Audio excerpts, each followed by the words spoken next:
everybody. Cheers. Happy Wednesday, or whatever day of the week it is when you're watching or listening to this. Welcome to this week's episode of the With Her Two Hands podcast, where each week we celebrate the women who build, fix, and make the things that make the world go round with her own two hands. I am your host, Bogi. I'm a master auto mechanic by trade. I am passionate about promoting and celebrating women across the industrial trades.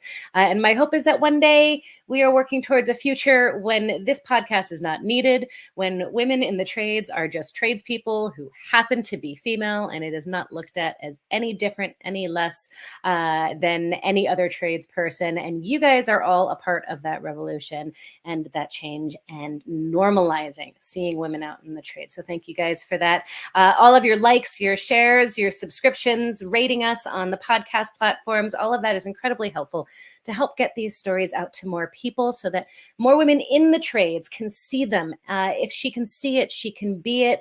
I really do believe that we want to get these women's stories out there for more people to see so that we can increase our numbers, retain the women within the industry, and start normalizing them. So thank you guys for being a part of that. We've got an incredible guest tonight. Miss Jasmine Green, she is going to be calling in all the way from Australia. She is an incredibly talented young woman. She is a custom car builder. She is an insanely talented metal fabricator. And all of that she does on the side professionally. She is an automotive upholsterer, which in Australia, I believe they call trimmers. So I'm very excited to hear more about her story and her journey and all of the incredible things that she does. And you're definitely going to want to go check out her work. The link will be down in the description below. And before we jump in, of course, I have to do a quick thank you to our incredible sponsors.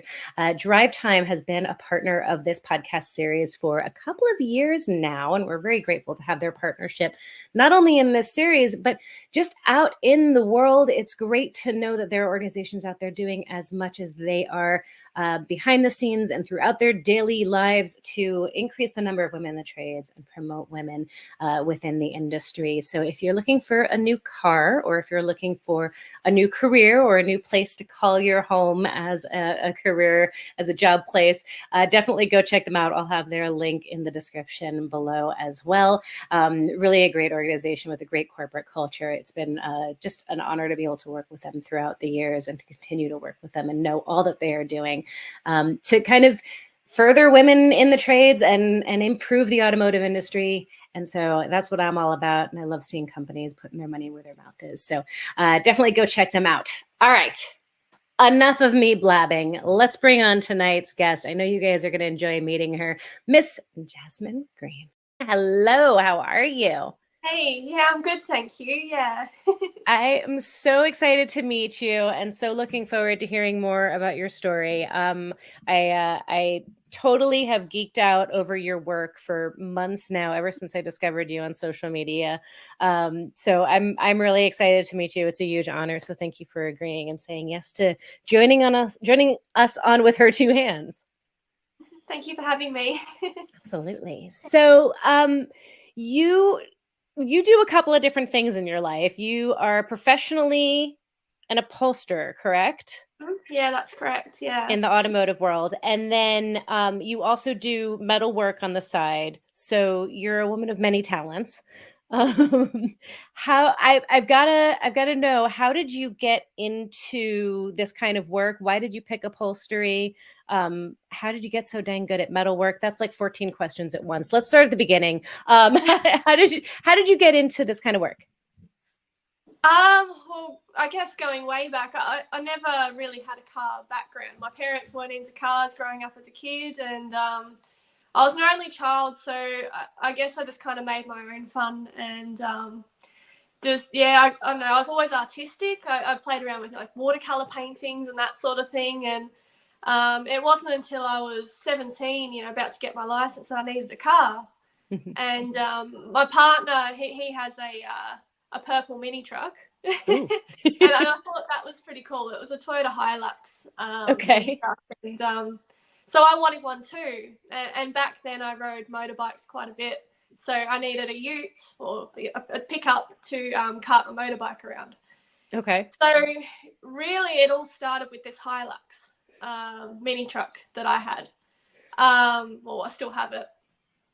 So yeah, when I got it, it was my daily driver, and I just wanted to modify it, like start customizing it, and it just kind of escalated from there.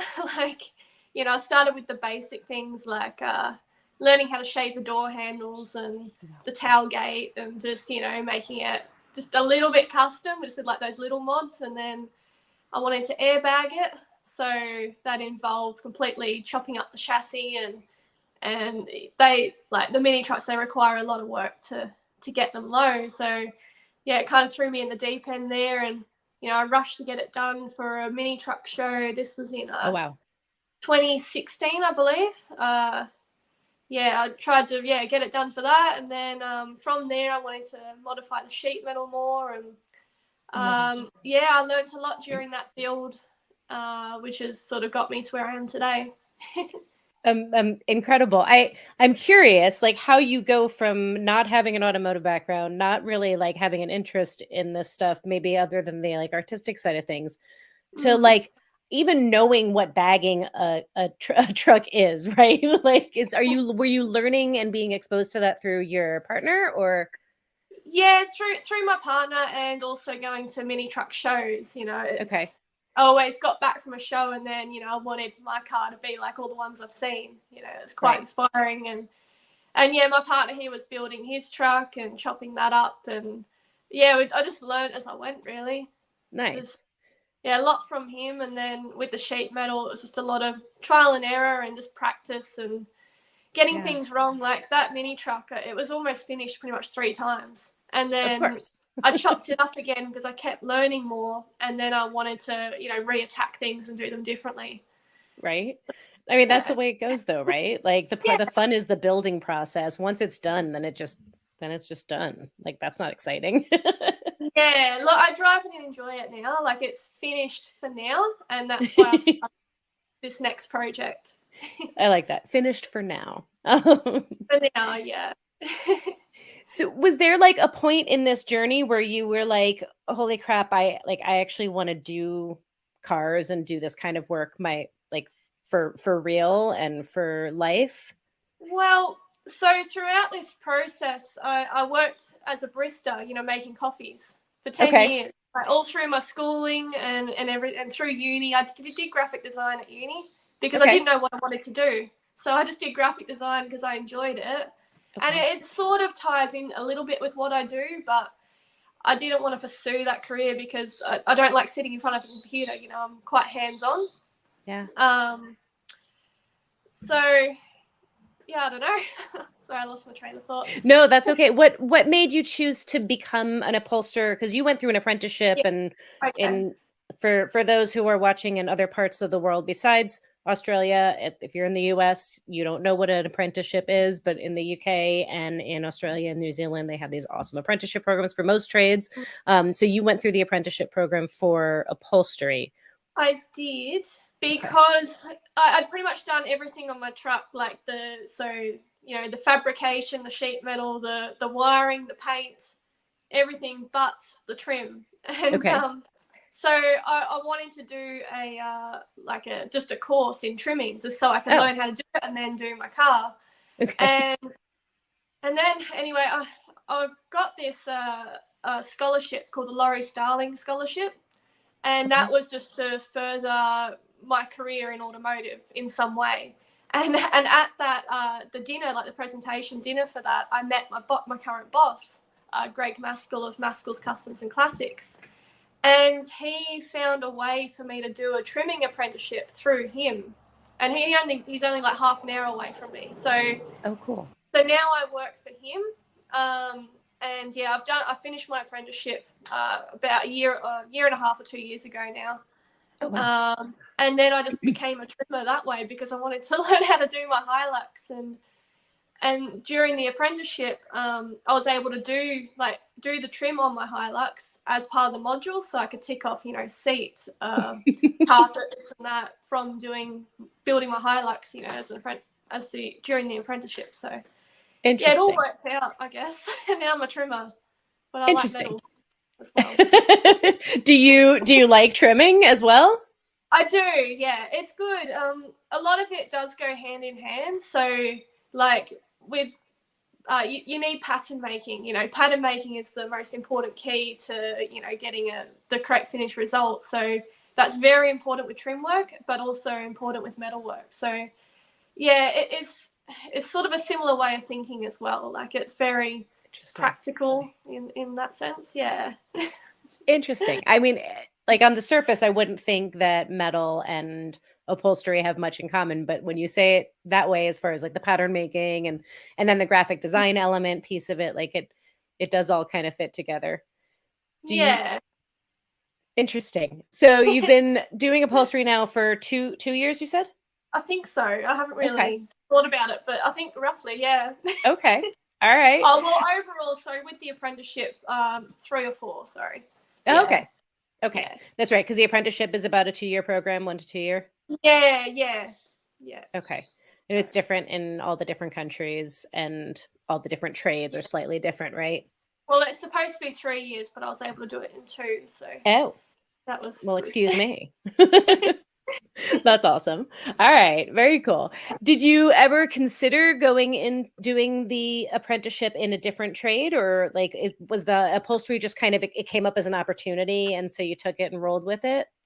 Yeah, it just kind of came up. As I said, I wanted to learn that skill, and like it ties into design as well, like with my graphic design history. Like with an interior, you've kind of got to design it and plan it, and it's all got to flow together, from front to the back of the car. So yeah, it just, I don't know, it just made sense.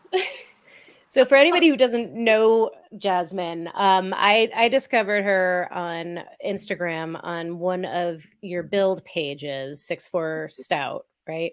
If I'm getting that right. And the intricacy of your metal work, it like absolutely is all making sense now. So for people who have not seen her work, it is so detailed. It is so like designed from front to back in things that most people are just going to cover up with carpet, but she's putting in like so much detail and so much work. So you definitely want to go check her out because it's absolutely incredible. I was blown away when you told me, Jasmine, that you do metal work, and all the stuff that you're doing that I'm seeing on social media and on your YouTube is all your like side hobby, side hustle. And then the upholstery is what you do during the day for work. How are you learning all of this? Are you just teaching yourself as you go? How do you learn, and how are you staying on the edge of things? I guess it comes from a lot of places. Like a lot of it is trial and error and just pushing myself just to improve, the skills that I've developed. Whenever I guess like the build keeps escalating because I'm constantly trying to try new things and just push myself. But yeah, originally it started with my partner Michael. He taught me the basic welding procedures, and he's a boiler maker by trade, so he does a lot of the heavy sort of fabrication work. Okay. But with the sheet metal, I did a course with an old school coach builder called Brian Tanti over here in Australia. Okay. I went over and saw him for a day, and he showed us Michael came with me. He showed us how to use the English wheel and just pretty much how metal sort of forms, and how to hammer it in the sandbag and rough out the basic shape and then smooth it and fine tune it and pattern it and all of that. So I learnt a lot during that day, and now I guess I'm just applying those skills and just trying it on my own car, like seeing what works and what doesn't. And amazing. I just keep being persistent and just keep trying until it works with the panel. So she is very modest, y'all, because she is mad skilled. Check out her work for sure. How long have you been doing metal work now? Well, it's sort of on and off. Like it's been mostly just in my spare time whilst building my previous truck. I chopped up all the bed sides and the front end and put a different model front end on it and stuff like that. So nice. Pretty much just playing with that, and then with the Stout so far. And I've done a little bit at my current job as well, but I'm mostly doing trim. So. Okay. Yeah, just practice. I'm just trying to get practice in. Do you see that ever becoming the main career? Or do you like the way it is where you're doing upholstery for the main Yeah, career and metal on the side? yeah, I do. So yeah, at the moment I currently work, over for my boss, but he knows that ultimately I want to team up with Michael because he's started his own business. So he's Okay. been working for himself, I think about 5 years now, doing Okay. fabrication work, but he mainly focuses on like the chassis work. So like with the mini trucks, like chopping up the chassis, doing the notch and all that sort of thing. But it would be good to team up with him, and I do the sheet metal and the trim, and then he does the heavy fabrication work Yeah. at some No, that'd be stage. awesome. Yeah. That'd be awesome. So you started down this path. Have you like second guessed it at all? Like you were a barista, then you got into cars, totally changed directions. Has there ever been a point where you've second guessed this as a career path? Or has it been just Uh, love the whole time? no. Look, I was making coffees just as a job. I didn't really enjoy it, but Sure. I just needed. It was an easy job, and it made sort of coming home to work on my car really exciting because the job was so boring. So yeah, every time I was home, I'd just be in the shed, working on my car. So that side of things, yeah, made it, I guess, more. I haven't lost that passion though. Even working with cars every day, like I still haven't lost it, which is something I was really worried about. Yeah. But yeah, I don't know. No, that's okay. No, had you ever considered, I mean, I guess, how am I trying to ask this question? But like you were studying graphic design, you'd studied some other things. Like, did you just fall in love from the get-go with working on cars and you're like, you never looked back pretty much is kind of what Pretty happened? much. Yeah, I mean, there's times when I hate the car, like something just goes horribly wrong. Like you Yeah. just you snap a tap and then you gotta it's like it's a nightmare. like Hmm. but yeah, most of the time I love it. Like I wouldn't look back, no way. And now I can't really see myself doing anything else. That's So. awesome. How did your family and your friends and other folks in your life respond and react when you decided to go down this path and started diving headfirst into the automotive world and fabrication and all the rest of it? Because my parents aren't car people, so I don't think they understood it at first. But then when I started, started leading to other things, and I started winning a few awards and things. I think they kind of get it now. like Okay. last year, what was it? Last 20, 2022.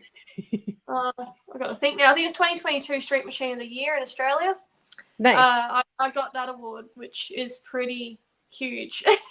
That's and that's awesome. like street machines, and I've got this little green mini truck, and it won that. And that was your first project. Yeah, yep. Incredible. First car, first project, and yeah. That's really awesome. You found your calling. I love it. That's Mm. really cool.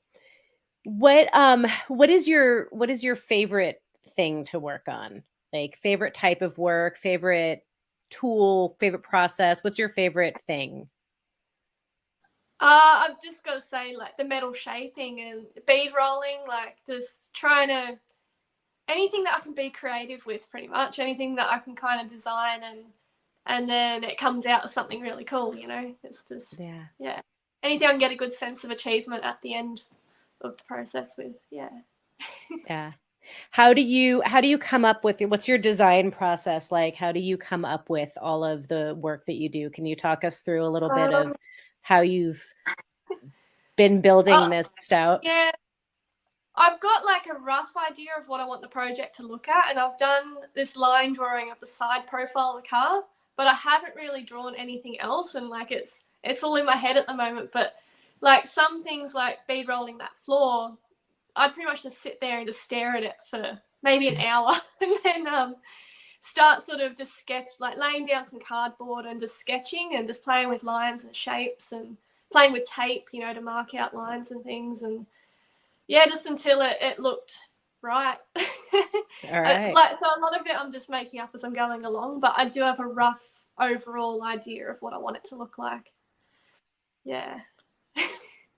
So I'm sure so the learning process. Talk to me about the learning process, because I feel like metal and the extent to which you do metal work is like, it's involved, and it is not something that a lot of people know how to do. Like, coach building is a dying art. There's not a ton of folks out there who do that kind of work, and you're relatively new to it and yet extremely good at it. I know that that did not happen overnight. Like, you did not suddenly touch metal and magically be amazingly good. Maybe you did. I don't know. If you are, then amazing. But what's the learning process been like, and how do you persevere with that, and what's your advice to others, I guess? Okay. It's really all practice. Like, I get people commenting on my Stout things, like saying, "Oh, I wish I could do that," but anyone can, I think, and it's just learning, like practice, and through practice you learn how metal works and how it moves and what it can do. So it's just, yeah, just learning that, and like knowing where to stretch metal and where to shrink metal, because that's pretty much ultimately all it can do. It can stretch, it can shrink, or it can sort of bend and form like that way. So it's just getting an understanding of that, and really only get it through practice. It's just, yeah, like Just practice, practice, practice. yeah, just, don't, I guess, for some, like, advice to someone else, don't push yourself into the deep end. Just start small, and just like work up to sort of creating the huge metal form panels, and it's also like, so a lot of the panels I make, I don't just make them in one piece. It's sort of learning, okay, well, it's easier to make this small piece this shape, and then okay, I'll just join that to this piece rather than trying to form it as one, because sometimes it's just a lot harder to do that. So Yeah. yeah. Just practice. All right. Just Fair practice. enough. All Yeah. right. And with the upholstery, talk to me about work and what you guys do there and what the shop is like. And Okay. So it's sort of, yeah, a sort of shop where a car comes in, like, just completely unrestored, and then it, like, so they can do everything there. So I'm the okay. trimmer, and I do a bit of metal, and then you got the painter, you got the body guy, the a couple of fabbies and that sort of thing. So yeah, it's a one-stop shop essentially. Okay. So yeah, and yeah, it's good there. Like, I like doing the trim. Trim, or most of the time it's nice and clean. Sometimes it isn't, especially when I'm shaping foam. And that's another thing that comes into metal, shaping foam with a sander. Like, you got to be able to sand evenly and level and smooth, and yeah, that sort of ties in as well. But yeah, it's good. Yeah. So you guys do custom stuff as well? Yeah, so it's customs and classics. So restoration work and the customs, which I prefer the custom work. I'm shocked. Yeah. And how big of a shop? How many folks are there? I think there's around 7 workers. Yeah, Okay. it's not huge. Okay, that's not bad. We're jam packed full of cars with no space. Yeah. But yeah, it's good. Me and my boss, we have a good relationship. But yeah, he does know that I do want to team up with Michael at some stage. It's just working it out. So it won't come as a shock when he sees this episode, if he sees this. No, he knows. He knows. But yeah. So how has your experience been as a woman? Like, I my hope with this series is that, and in life, is that there comes a time when we are not female fabricators or female upholsterers or female mechanics, that we're just people who happen to do this work, and that it's about the work and nothing else. However, we don't live in that world yet. I'm curious what your experience has been as a woman in this industry, and in like the mini truck scene, and whether, and at your job, like, how have you been received, and what's your experience been like? Yeah, well, I've got to say it's probably helped, like, you know, Yeah. like get my work out there, because I am female. It's not normal, but I don't like pushing that I'm female. Like in the videos, I try and like rarely show myself, because I just want it to be about the work and not Yeah. about me. But yeah, it's good. I haven't really had anything negative come out of it. That's awesome. Yeah, it's been pretty positive. Yeah, it's good. That's incredible to hear. Do you feel like that's pretty normal where you're at, like as far as geographically? I can't say there's a lot doing it, but there are a lot of ladies in the automotive industry, and they are trying to push for that over here. Yeah. And you think they're received pretty well overall? Yeah. But I do find like my size and strength doesn't let me down sometimes, like, yeah. I don't really notice, but then, I can't like move something or something, then I get Michael to help me, and it's just easy, like, Right. and with the metal shaping, I'd probably be able to hammer and form something a lot quicker if I had more strength. But yeah, like I'm not the tallest person. Yeah. How tall are you? I don't actually know. I haven't really measured myself, but like sort of normal. I don't know. All right. Not tall. Short.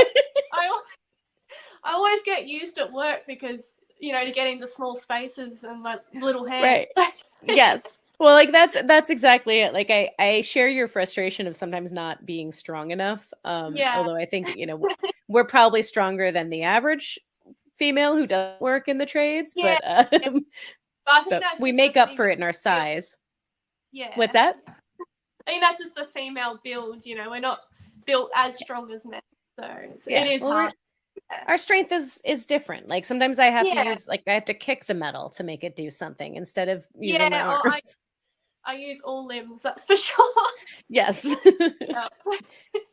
I remember one of the first tires that I had to do on a tire machine, and everybody in the shop stopping to stare at me because I was doing it differently than they all do, because I had to Yeah. use my legs and my arms and like stand on, like it was a whole body exercise. And I'm like, hey, it works. It It's does. Yeah. not the way you do it, but it works. Yeah, absolutely.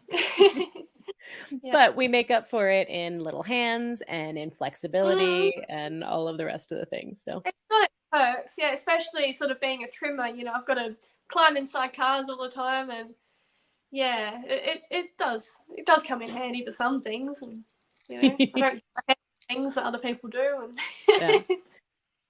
yeah. So you feel like the guys at the shop have received you well, and there was never any question? Yeah. That's No, awesome. it's been good there. Yeah, it's been good. That's fantastic. That is it's not the norm, but it's really good to hear. Like that's really fantastic to hear. I love it. So tell us more about this Stout project and what the story is there with that. Your current build. Yeah, so I probably got the Stout, I think it was about 8 years ago or something, like as the next build after I finished this green Hilux that I've been building. Yeah, and I said to myself, I've got to finish one before I start another. So pretty much with it's very disciplined of you. Kind of have to be, because you see it where people have 10 projects and they all don't go. Guilty as charged. Yes. Yeah, like I wanted to drive it and I wanted to enjoy one while I build another. So that's kind of what I've done. But because it was maybe 8 years or something like that, like I've had plenty of time to think about this project and learn building this other project. So yeah, I'm just trying to make it bigger and better, and trying to use all the skills that I've learned building this other truck and put it into this one, and so that I don't have to chop it up 3 times, hopefully. I've kind of made a bit of a plan, and as I said, I've got that side rendering, so I'm just working to that. Yeah. Yeah.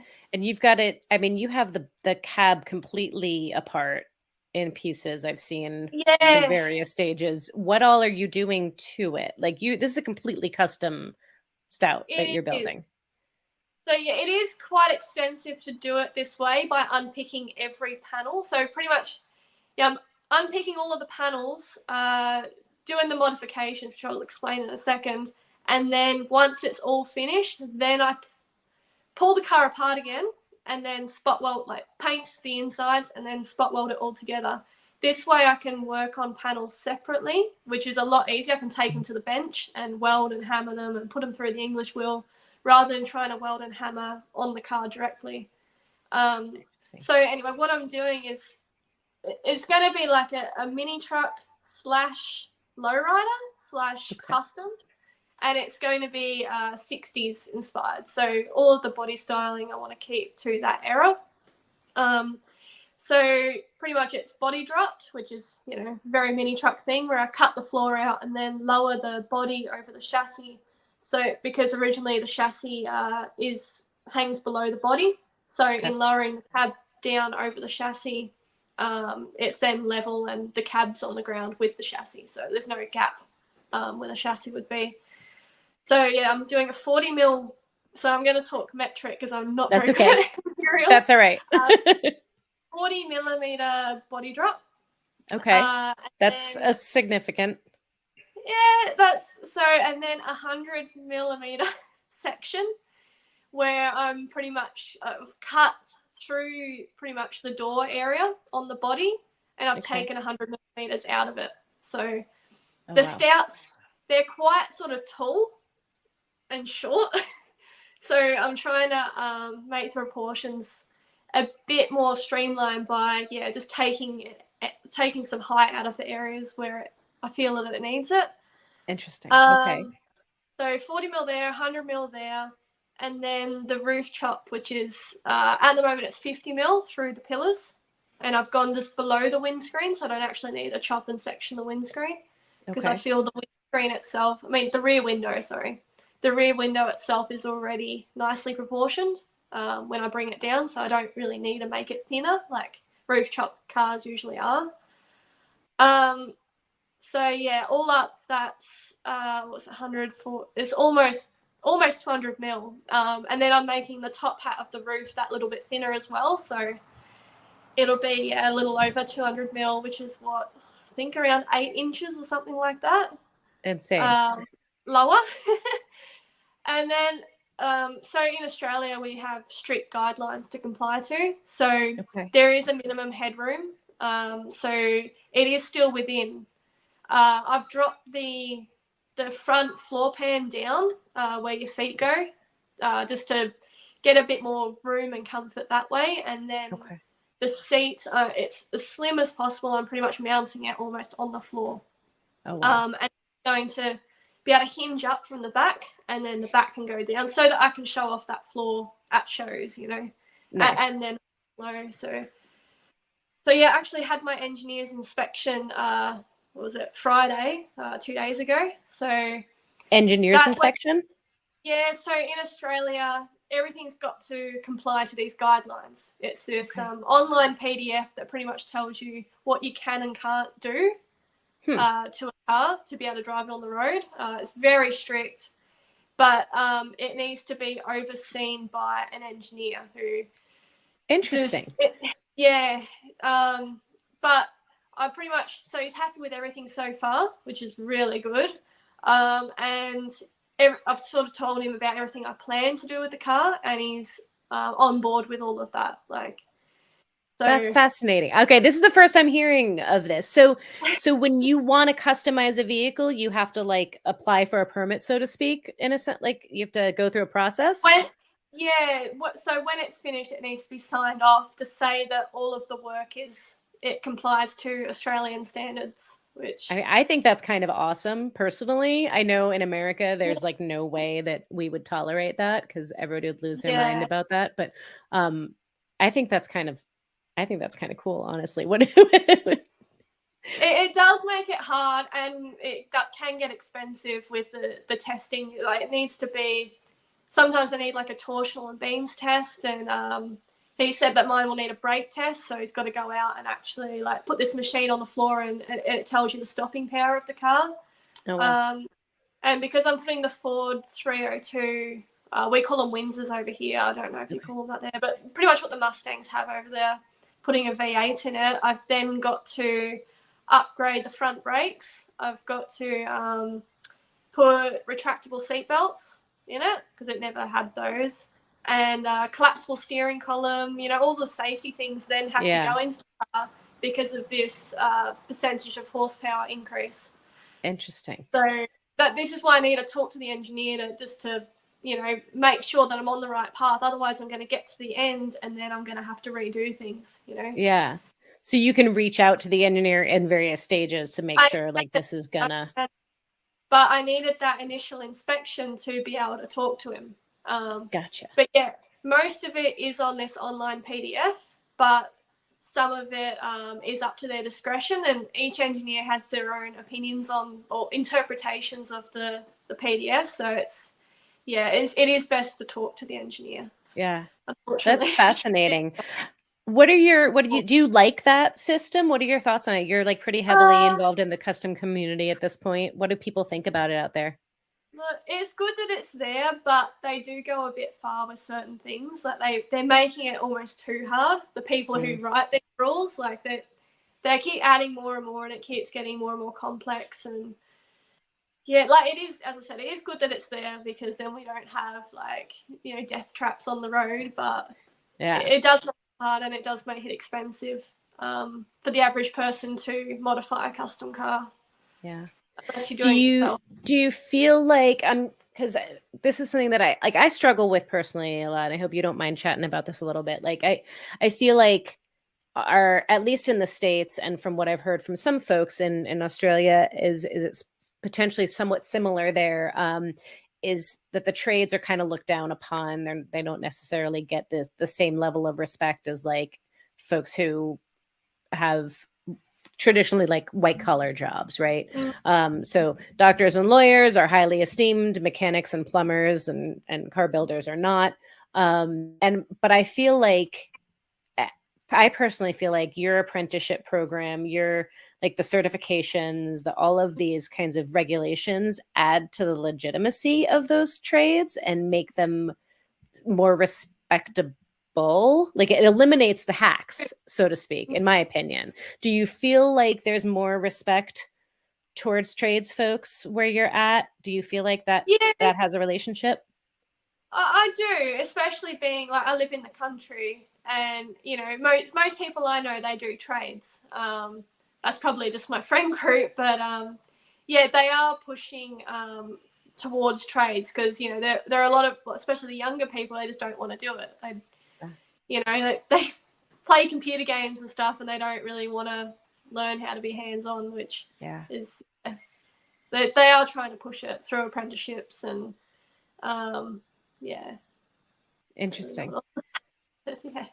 Yeah. No, I think it's fascinating just the way different countries have handled all of it, because there's very little regulation on custom cars in the US, and as a result there's a lot of like really crappy customs that shouldn't be driving down the road, and folks that are charging a lot of money for things that are really they shouldn't be because they're hacks. And I feel like it would eliminate that like higher caliber of people, Yeah, like you can get a car and sort of get it registered and then drive it until you get caught, but then you'll get defected if it's not safe. Like do people do that a lot? Cars don't last long. Yeah. Do people do that a lot where they're like they just go try to get away with it until they get in trouble, or is that less common? Yeah, it happens, but yeah, not to say they're hack jobs, but just because the laws are that strict, like it does make it just very hard to get it on the road legitimately. Are there still a lot of hobbyists and like people who don't do this professionally but do it for fun as a hobby, or does that limit it? Has that slowed it down?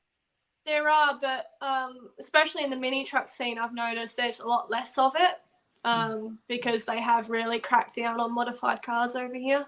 Yeah. So it's sort of there's not as many backyard builds to say. Interesting. Yeah. Interesting. Sorry for going down that little rabbit hole. I find that so fascinating. I think that's really cool. So this project of yours is a massive undertaking. as somebody who is mostly self-taught, I mean, obviously you have people around you who have mentored you and that you've learned from your partner and people at work and all of that. But I mean, have you always been this person who just jumps into something head first and is like, go big or go home? Like, 'cause a lot of people would be intimidated by this kind of work. That's a I, substantial I don't project. know. Yeah, I guess that's just what I've become to get comfortable with, I guess. I don't know.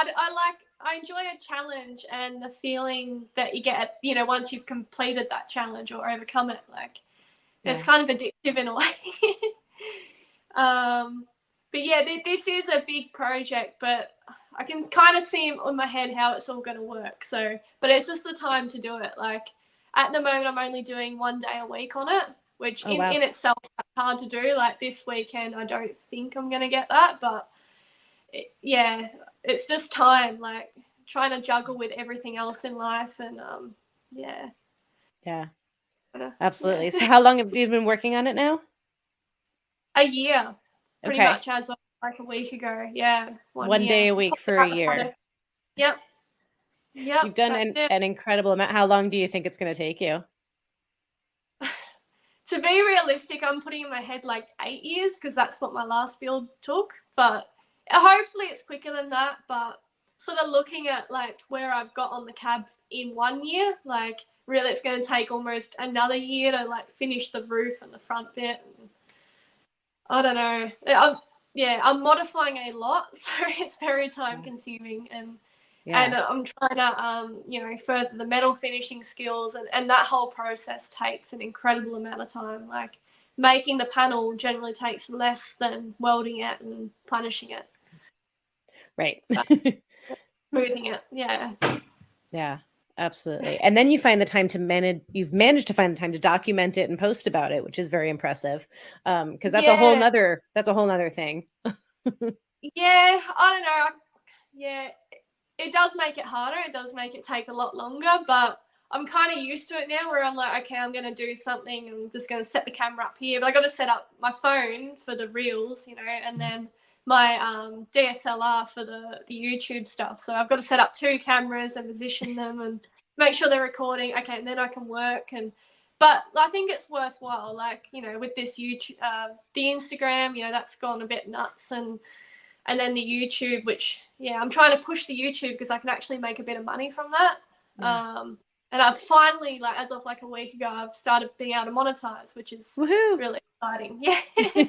But unfortunately with Instagram, I can't make any money unless, you start doing deals with people. And I've had a few offers, but I don't really want to be a sellout, if you know what I mean. Like, they want me to promote their products and like do a video on it, and I don't really want to do that. Yeah, it has its perks, social media sort of thing. But yeah, like with the filming, I kind of I have in my head what the video or the reel needs to have in it to, be logical and make sense. Like, I don't film more than what I need to film. So I kind of think about, how the video is going to look as I'm doing it. Okay. So that's really quick to put together and edit. Interesting. Yeah. I appreciate the content that you have. I appreciate the educational, like I've watched a couple of your videos where you're a little more like educational about it. A lot of your content is just you doing the work, which is fascinating to anybody who enjoys this kind of work. But then you've also done some educational stuff that's really very easy to understand and very well thought out. So definitely appreciate that kind of content. It's really cool to see. Thank you. Yeah, I like doing that sort of thing. Like, I'm not qualified in anything, but I'm just sharing what I know and what works for me. You are very qualified. You are incredibly talented. You may not have a certification as a metal worker. You may have done your apprenticeship as a trimmer, but you are very skilled. So yes, you have the qualifications. I also appreciate your honesty on the length of time that this kind of stuff takes, right? Because I think it's really easy for people to watch this stuff and like on TV, they make it look so fast and like, and then they then they try to do it themselves, and then they beat themselves up over it because it's not going as fast as it looks like on TV and Yes. on the social media and all of the rest of it, right? Like, even if you were doing this more than one day a week, this would be a long-term project. This is not a short project. Yeah, oh, absolutely. Like those TV shows, yeah, really, change the, what's the word? Like, yeah, just mess with the perspective of how long things take, you know? Yeah, Yeah. absolutely. So yeah, I'll try and be realistic about that. Like, especially, you know, with like my partner, you know, like working and doing these sort of jobs for people, like custom work, like he constantly has people not really understanding how long it takes. So yeah, I'm trying to push that just to make people more aware of it, because it just takes time. It is what it is. Yeah. It's just labor hours, and you can't really do it for nothing. Like, yeah. No, absolutely. And I think it sets up not only this like perception of like it's not going to take that long, so it shouldn't cost that much, like that kind of stuff, but also there's with DIYers or hobbyists or people who are trying to like learn this stuff, or even just people who are just starting out, they then I've done it myself, right? Like where I try to do a new skill, I'm like, this is taking so long, right? Everybody else makes it look so easy. Like, nope, it's actually just Yeah. a really slow process. That's just the way it is. Yeah, that is. I don't know, you just, yeah, got to push through it, and yeah, it's done when it's done, but it's just how long it takes. Yeah. Like, yeah, some of the, you know, stuff I have to do, like it is a bit daunting. Like, I start on it and then I sort of know how many hours are left until I actually finish this piece. But Yeah. I just keep pushing, and then once I finally get to the end, it's, yeah, a big relief that it's all done, and yeah, big satisfaction. It's worth, yeah. What keeps you going through the process? Like doing a custom build for somebody who's just taking one on, maybe, or just starting out, it's their first one. um like it gets ugly before it gets pretty, right? Like it can get real ugly and it can take a really long time. How do you keep pushing through that process and keep moving even if it feels like you're not making any progress? Uh, well, I just keep visualizing that end goal, and, you know, knowing that, okay, I've got to keep going to get there. So each, you know, on my Stout day on the weekend, each day I pick a task that's sort of doable. Like, I pick a piece that, okay, I can make this in a day. Um, and I don't pick anything too big that, you know, I might not achieve. So I always pick something that's sort of smaller than what I can achieve. So if I finish that and I do more, I actually feel better at the end of the day. So it's just biting away at it at little pieces, like, Yeah. and Breaking it eventually down. breaking it down into little pieces. Like, that's why, well, I made the floor in lots of little, you know, 300 mil pieces or whatever it was. Because, well, one, it's a lot easier to work with, but I can attack that piece in a weekend, and That's smart. yeah, feel like I've achieved something at the end of the day. That's all it is.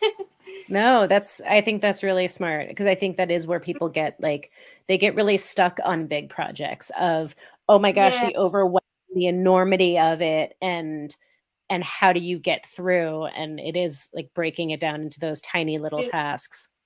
yeah, That's absolutely. awesome. Yeah, feel really daunted if you looked at it as a whole, and yeah, yeah, I can understand how people feel daunted by it. Yeah. But yeah, definitely down, yeah. That's awesome. So, any other big projects in the works or in the dream bucket list? If you were once you're done with this one, hopefully not 8 years from now, but Yeah. I any dream list? I don't look at this stage. I'm just focused on this build. This is the big one for me at the Okay. moment. It would be good to do maybe something 50s next, because I love the Okay. 50s style as well. But Okay. I haven't got my eyes set on anything yet. Like, Okay. I did pick up a 77 Cadillac the other day. Because like over here, they're quite, caddies are really hard to find because they're all imports, you know. And I Okay. came across one, it was really cheap. So I got that, but that won't be anything crazy. That will just be a fun cruiser. I'll probably put hydraulics in it and Okay. turn it into like a lowrider sort of thing. This is a fun car, but Yeah. nothing to this level is planned yet. But Okay. if something comes up that's 50s and has the right body style, that has a lot of potential, then yeah, I might get something Okay. else. Fair enough. How about a skill that you've yet to learn that you would love to learn, or type of tool that you haven't worked with, or just technique that you haven't done? Okay. Well, with paint for one, like I painted my previous truck. I hate Okay. painting, I hate sanding. Sanding's like 90% of painting. So, Yes, that um, is true.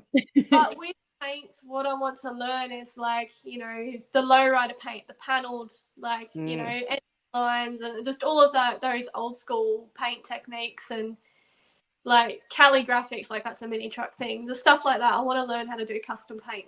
okay. Which is something I will play with at the end of the build, because all of that bead rolling, in the trans tunnel and elsewhere, I want to pretty much replicate those like the lines that I've put in that in paint as well, just to further Okay. enhance it. Yeah, Very so that's nice. definitely something I want to learn. Okay. Yeah. Very cool. So you've got pretty well rounded as a custom car builder. You're getting a little bit of everything, huh? That's awesome. Yeah. Yeah. I get more enjoyment out of doing it myself. I think if I paid someone to do it, it wouldn't be Yeah. the same. Yeah. Do you do the mechanical side of stuff too? Does that stuff interest you or no? Yeah, I do it when I have to. Like, like because I started with like the dirt bikes, as I said, I got the ute to cart around my motorbike, so Yeah. I had to rebuild engines and that because I kept blowing them up. So I kind of got the mechanic understanding through that. And Okay. at the moment, the gearbox in my green truck is stuffed up. That and the diff. So yeah, I'm having a go at rebuilding the gearbox, which is a T56, Okay. 6 speeds. So there's a lot going on in there. So, but yeah, I'm just watching YouTube videos on that one, and it pretty much tells you how to do everything. That's So I awesome. do a bit of mechanical because I have to, but yeah, I don't enjoy it as much of the more creative That's automotive all right. That's fair. aspect. I won't hold it against you as a mechanic. But it's fine. Sorry. I'm kidding. I'm totally kidding. Honestly, if I had been exposed to metal work when I was younger, I might have gone Mhm. down that path instead of the mechanical path because Yeah, I love doing metal work, but I wasn't exposed to it as a kid. It wasn't something that I yeah. like ever saw. It, you said your parents are not, you didn't grow Mm. up around this. Parents aren't into it. How do you were you always that person who just tried things? Like what like do you think, cuz most not all kids are going to say like, "Oh, I'm into motorbiking, so it broke. I'm going to figure out how to fix it myself." A lot are not going to even think that that's something that they can do themselves. But were you just always attracted to the hands-on stuff? Were you always intrigued by it, or where did that come Um, from?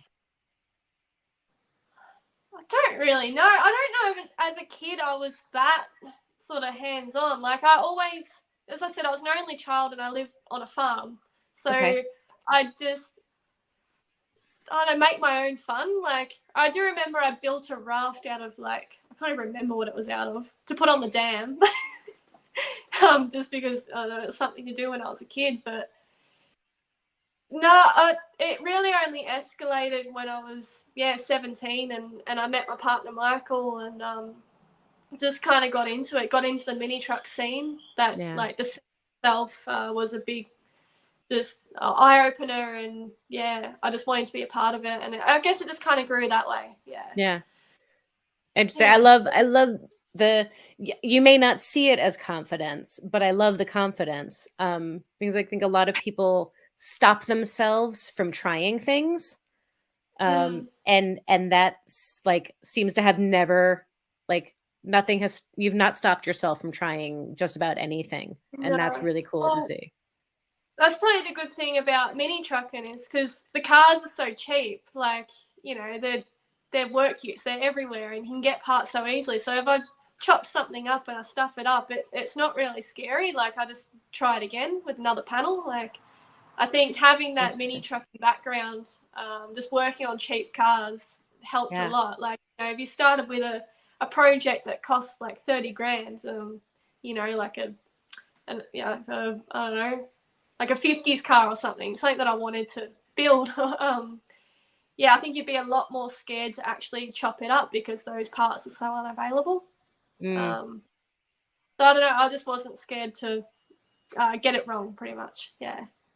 That's really cool. That's a really good perspective and a really cool point. I think you're absolutely right on that. I think it's why I've always said that Volkswagen bugs are like the gateway drug for mechanics, because they're so cheap and they're so easy and they break all the time. So they're like, you kind of like have to learn how to how to work on them. But it I like your perspective on that it's like it's a safety net because you can find replacement parts because it is inexpensive. And once you get over that hump of like, I can just cut this apart or I can weld this back together. Like once you get over that fear of fucking up, then it builds the confidence naturally. So that's a really cool perspective. I like it.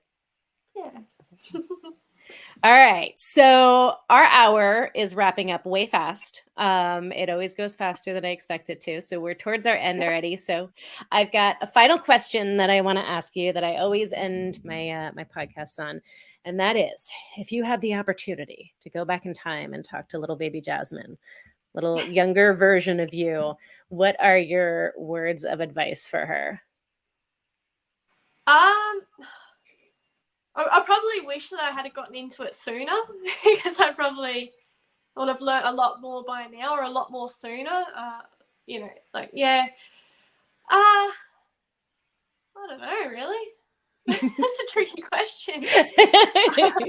There's no right or wrong answer. Yeah, We're just another little girl out there who wants to grow up to be like you and do what you do. Well, one thing I wish I didn't do is make coffees for so long. Like, I probably should have pursued a better career path sooner on. Like, 10 years making coffees was definitely too long. But yeah, I should have just got into things sooner. That's pretty much all it is. Yeah, I knew what I was doing, but then I guess you don't. I guess you don't. Like, well, I mean, I think that's the like maybe the takeaway from that is like exposing young kids to all of this stuff because you didn't know that this was going to be your calling. You didn't know that you were going to fall in love with it until you got exposed to it, and you got exposed to it when you got exposed to it, right? But so universe, world, folks out there, parents, influencers, teachers, anybody like need to know that you got to expose kids to everything because you never know what their calling is going to be or what they're going to excel at or what is going to make them like just totally be on fire and fall in love with. And had Jasmine never been exposed to this, like she never would have been able to explore all of these skills and be as incredible as she is. And it would be a very sad thing. So we've got to expose kids to everything. Absolutely. Yeah, that's a good takeaway. Yeah, I just wasn't sure how to word it. No, that's all right. That's perfect. That's perfect. I love it. So tell folks how they can find you, where they can follow you, they can check out your work and learn from you. Okay. Well, yeah, 64Stout, 6_4_Stout on the Instagram. That's the main thing that's sort of going a bit crazy at the moment. Personally, it's Jasmine Green 1 on Insta, where I post, a lot of my other Hilux and other builds that I'm sort of tinkering around with on there. And then, my YouTube. So, I've got Chaos Design, which is sort of the name, the platform where I used to post a lot of my video works. I used to do a bit of show. I used to film mini truck shows and sort of feature videos on cars. And there's also, and like a few videos from when I was building my previous truck on there. So my YouTube is still called Chaos Design. So that's sort of just the name for what I do, essentially. Okay. Like whether video work, design work, that sort of thing. And it's chaos is I've got chaos design on Facebook, but I sort of haven't had time to update that in a while. And on Instagram as well, I haven't updated that in a while. But they're the main things. The Stout and the YouTube probably.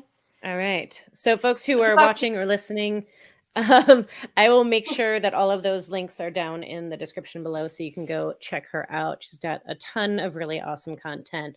You're definitely going to want to follow along and see how the rest of the Stout turns out and the rest of her projects go.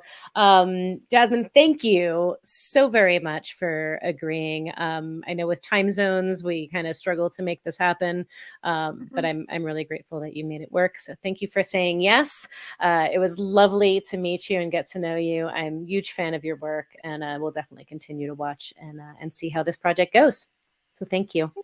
No, thank you. No, this has been good. Yeah, thanks for having me on. Absolutely. Thank you guys so very much for tuning in. I hope you enjoyed meeting Jasmine as much as I did. If you enjoyed this episode, if you're enjoying this series, please make sure you hit like, hit subscribe. Make sure you help us spread the word about this series so that more folks are exposed to the incredible women of the trades, and hopefully we inspire more women to enter these trades. Obviously, there's a tremendous opportunity there for anybody really to excel and create whatever it is that they are looking to create. So thank you guys for tuning in and being a part of this. And until next time, be good to yourselves,